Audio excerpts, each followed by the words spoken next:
Bienvenidos al informativo de Magnificat.tv, dedicado a ofrecer noticias de la Iglesia. Es miércoles 24 de octubre de 2018. Comenzamos. Siguen aumentando los católicos en el mundo, pero por segundo año lo hacen menos que la población mundial, sobre todo por la caída en Europa. El Sínodo de los Obispos sobre los jóvenes afronta su recta final. A la espera de las conclusiones, se ha sabido lo que han aportado dos obispos en el aula. Ha sido presentado en Roma un informe que busca frenar la beatificación de Monseñor Angelelli, obispo argentino muerto durante la dictadura. Estados Unidos puede estar al borde de un hecho histórico, la prohibición del aborto. El juez superior de Alabama se lo ha pedido al Tribunal Supremo. La situación en Estados Unidos se complica para la Iglesia. Ahora va a ser la justicia federal la que investigue a los obispos protectores de pederastas. El número de católicos vuelve a crecer, pero en un porcentaje inferior a la población mundial. Europa es la responsable de esta caída. El porcentaje mundial de católicos ha disminuido el 0,05%, igual que el año pasado, situándose en un 17,67%. El número total de sacerdotes en el mundo este año también ha disminuido, alcanzando una cuota de 414.969 sacerdotes, un número inferior a 687 respecto al año anterior. De nuevo se señala una disminución considerable en Europa. A día 31 de diciembre de 2016, la población mundial era de 7.300 millones, con un aumento de 103 millones con respecto al año anterior. El aumento de este año también se refiere a todos los continentes, incluida Europa, que vuelve a crecer por segundo año consecutivo, tras las disminuciones de años anteriores. En la misma fecha, el número de católicos era de 1.300 millones, con un aumento total de 14 millones. El aumento afecta a todos los continentes, excepto por tercer año consecutivo a Europa, que pierde 240.000 católicos. Aumentan en África 6.265.000 y América 6.023.000, seguidas por Asia 1.956.000 y Oceanía 245.000. Aunque África es la que más aumenta en números absolutos, disminuye en porcentaje. El número total de sacerdotes en el mundo este año también ha disminuido, alcanzando una cuota de 414.969, 687 menos que en el año anterior. De nuevo, se señala una disminución considerable en Europa, menos 2.583, a la que se suma este año América, menos 589. Los aumentos se dan en África, más 1.181, y Asia, más 1.304. Oceanía se mantiene estable. Se confirma la tendencia a la disminución de las religiosas, que pierden 10.885, son en total 659.445. Los aumentos se registran en África, 943, y en Asia, 533. Las disminuciones son en América, menos 3.775, y Europa, menos 8.370, y Oceanía, menos 216. El sábado concluirá el Sínodo de los Obispos sobre los jóvenes, mientras se han conocido las aportaciones hechas por el cardenal Sará y Monseñor Gómez, arzobispo de Los Ángeles. El cardenal Sará, prefecto de la Congregación para el Culto Divino, ha advertido en el sínodo que a veces hay una falta de claridad por parte de algunos pastores para explicar la doctrina, y eso requiere un examen profundo de conciencia. Solo porque algunos jóvenes no están de acuerdo con la enseñanza moral católica, incluso en el área de la sexualidad, no significa que las enseñanzas de la Iglesia no estén claras o deban cambiar, dijo el cardenal Sará. La Iglesia y sus pastores deben proponer valientemente el ideal cristiano correspondiente a la doctrina moral católica y no diluirlo, ocultando la verdad para atraer a los jóvenes al seno de la Iglesia, afirmó. Por su parte, el arzobispo de Los Ángeles, Monseñor José Gómez, en su intervención en el sínodo, resaltó la necesidad de dar ejemplo de cómo orar y pidió ayudar a los jóvenes a encontrarse con el Señor en los sacramentos de la Eucaristía y la confesión, así como a animarlos a realizar obras de misericordia y a cultivar la devoción a la Virgen María. El arzobispo de Los Ángeles enfatizó que llamar a los jóvenes a la conversión y nueva vida en Cristo debería ser una prioridad en las conclusiones finales del sínodo, y que la Iglesia está llamada a servir y a acompañarlos en ese viaje. Un grupo de abogados y jueces católicos de diversos lugares de Argentina ha publicado un informe sobre el obispo argentino Monseñor Angelelli para intentar frenar su beatificación. El informe fue presentado al Vaticano el 16 de julio y iba dirigida a los cardenales Robert Sara y Giovanni Agnello Becciu, prefecto de la Congregación para el Culto Divino y para la Causa de los Santos, respectivamente. Ahora han decidido hacerla pública al no haber obtenido respuesta.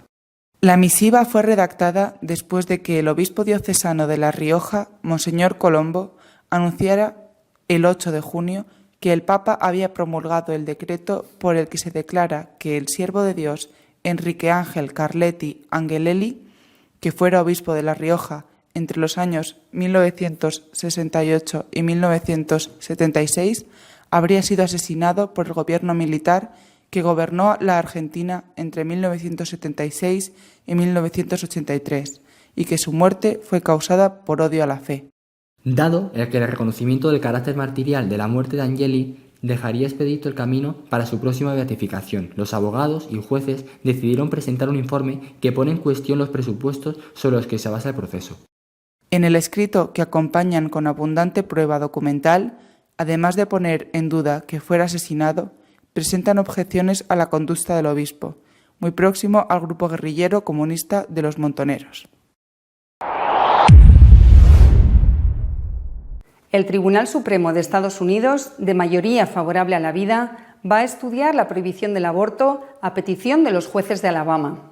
La Corte Suprema de Alabama dictaminó que el valor de la vida de un niño no nacido no es menor que el valor de la vida de otras personas, e instó a la Corte Suprema de Estados Unidos a prohibir el aborto y anular la ley que lo permitió, conocida como el Roe vs. Wade.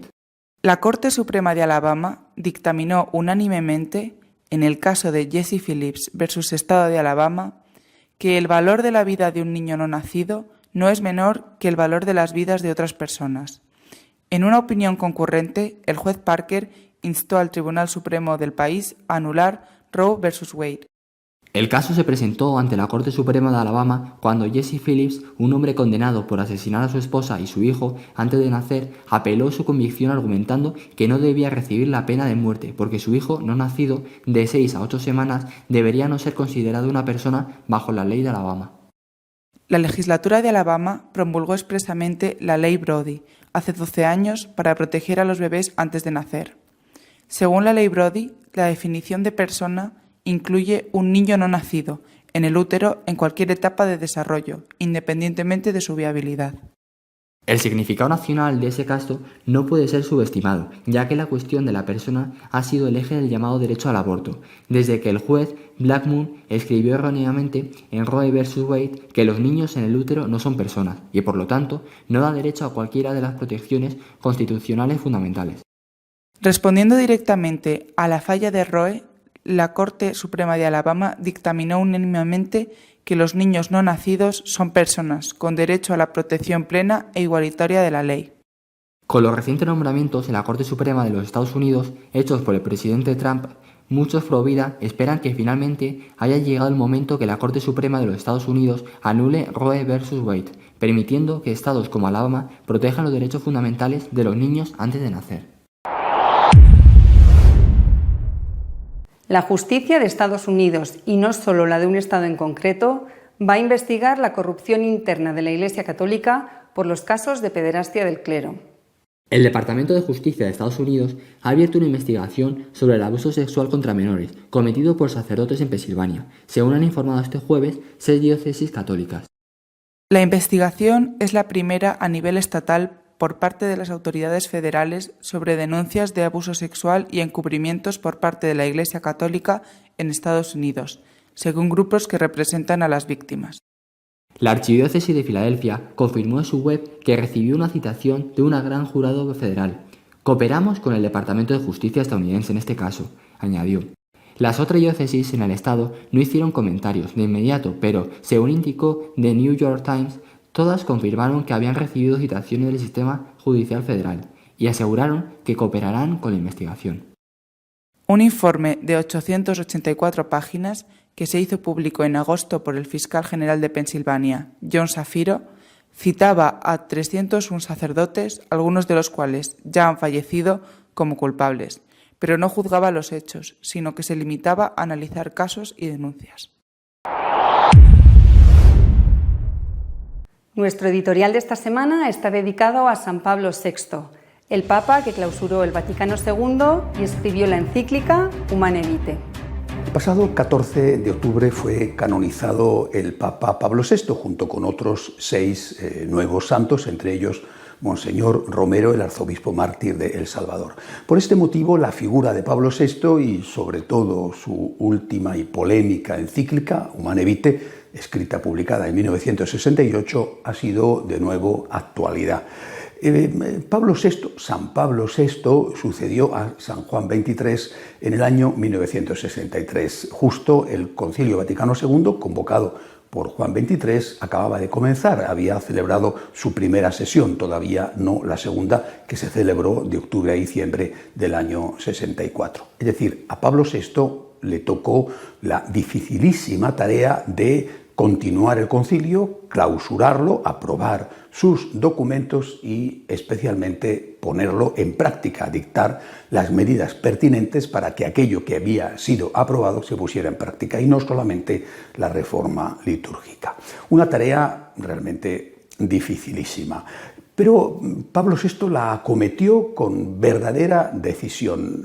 Es interesante fijarse en cómo fueron sus primeros años de gobierno y cómo fueron sus últimos años de gobierno. Por ejemplo, a través de las encíclicas que publicó. Elegido en 1963, en apenas unos meses, 1964, publica ya su primera encíclica, la encíclica, como suele suceder, que se considera programática de su pontificado. Una encíclica dedicada al diálogo, la Ecclesiam Suam, sobre la Iglesia. Él ya estaba viendo en el concilio, aún no se había clausurado, se clausuró en el año 65, él ya estaba viendo las enormes tensiones que había y por eso habla desde el principio del diálogo como la forma de mantener la Iglesia unida y evitar la confrontación. Publicó desde el año 64, que publica la primera, al año 68, que publica la última, la Humane Vitae, publicó 7 encíclicas. 2 las dedicó a la Santísima Virgen, una a la Eucaristía, otra a defender el celibato sacerdotal y luego una encíclica social que fue la Populorum Progressio. En 5 años, 7 encíclicas. Y sin embargo, a partir del 68 ya no publica ninguna. Y murió en 1978. Es decir, en los primeros años su labor magisterial fue intensa y de repente se paró. Posiblemente, nunca se podrá saber exactamente por qué, posiblemente por el rechazo que experimentó esa encíclica, la última que publicó, la Humane Vitae, la soledad que él experimentó, la falta de apoyo de una parte importante del episcopado. Eso seguramente también le llevó a replantearse si su oferta de diálogo, si su planteamiento dialogante estaba siendo utilizado por algunos para introducir dentro de la Iglesia un veneno que iba más pronto más tarde a hacer un enorme daño o a herir gravísimamente a la Iglesia. No creo que sea casualidad que 5 años después de la Humane Vitae, 1973, todavía faltaban 5 años para su muerte, aunque lógicamente él no sabía cuándo le iba a llegar la hora, pero en un momento tan solemne como la celebración de la fiesta de San Pedro y San Pablo en el Vaticano, pronuncia esa homilía que resulta inolvidable, cuando dice: por alguna grieta el humo de Satanás ha entrado en el templo de Dios. Una frase que, escrita y pronunciada, no puede ser fruto de un acaloramiento y de una improvisación. Y sobre todo porque a continuación el propio Papa escribe y dice que el tiempo presente habla de entonces. Imagínense lo que podríamos decir de ahora. Se caracteriza por las dudas, la incertidumbre, la problemática, la confusión, los enfrentamientos.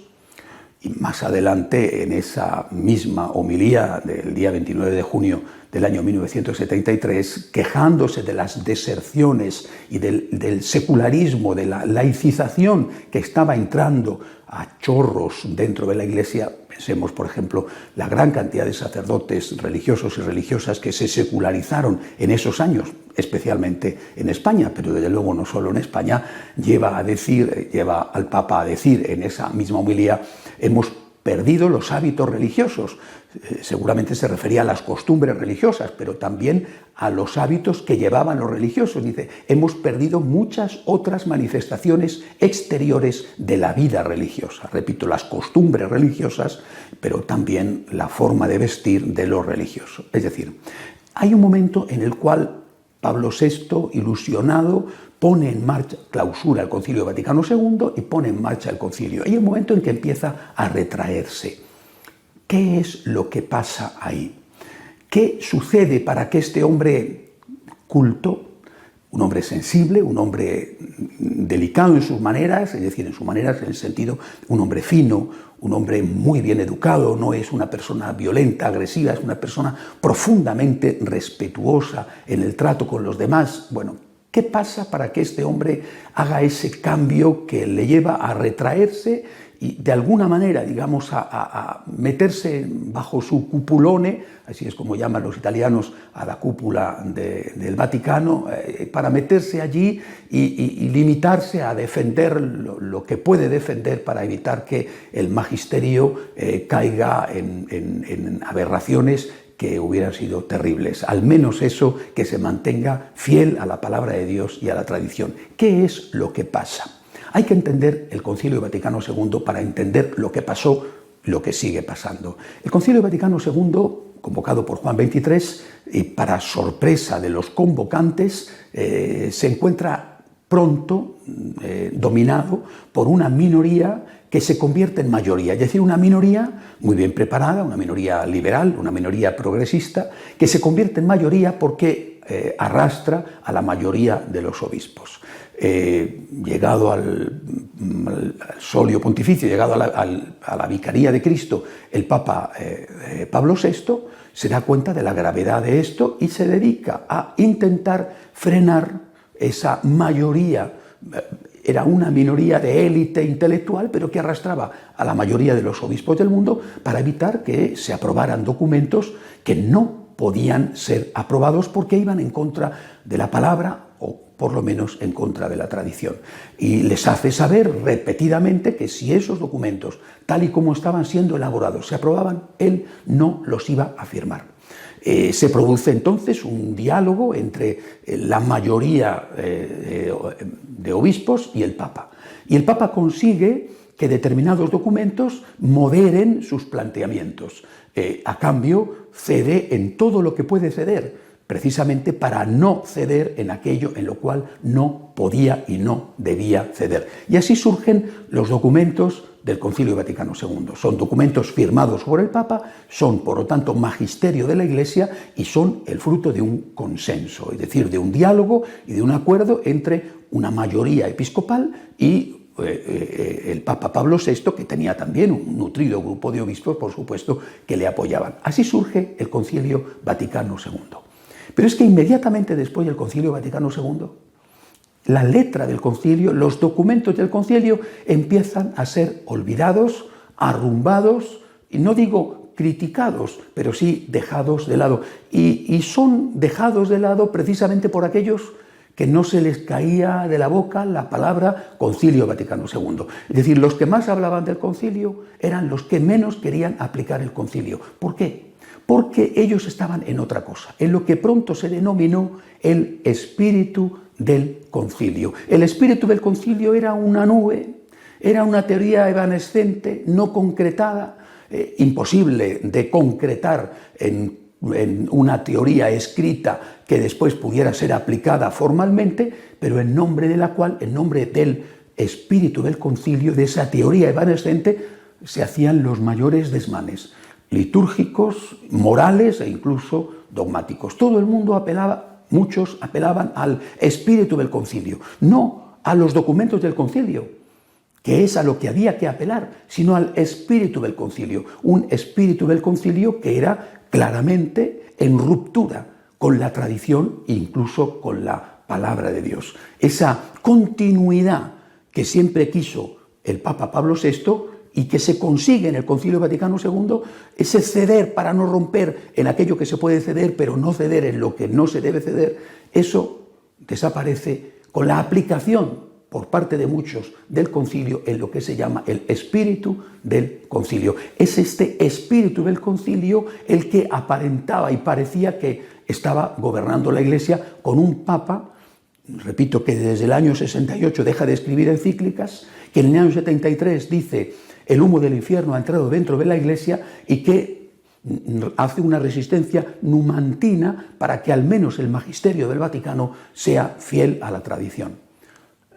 Cuando muere Pablo VI, después del mes de duración del pontificado de Juan Pablo I, llega Juan Pablo II y después el Papa Benedicto XVI.